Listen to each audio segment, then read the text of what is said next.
बिस्मिल्लाहिर्रहमानिर्रहीम, अस्सलाम वालेकुम। Welcome to she's cooking corner. तो क्या हाल है आप सबके, कैसे हैं आप सब। तो जी आज हम अपने किचन में जो रेसिपी बना रहे हैं वो है सैंडविचेस की। तो आप बेकरी स्टाइल से किस तरह से बना सकते हैं इसको, घर पे इजीली आप इसको रेडी कर सकते हैं। जो चीज़ों से ही ये रेडी हो जाएगी, तो आपने इसको ज़रूर ट्राई करना है। अफ्तारी में बना सकते हैं आप इसको, बच्चों को लंच बॉक्सेस में दे सकते हैं। और रेसिपी जानने के लिए वीडियो को लास्ट तक देखें स्किप किए बगैर।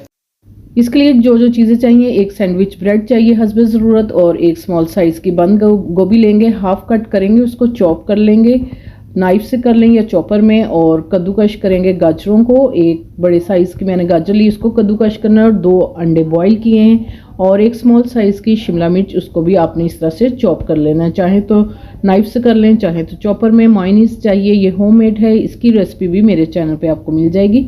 और हरी चटनी, जो हरी मिर्चों और पुदीना धनिया डाल के बनाते हैं, एक स्लाइस डाल के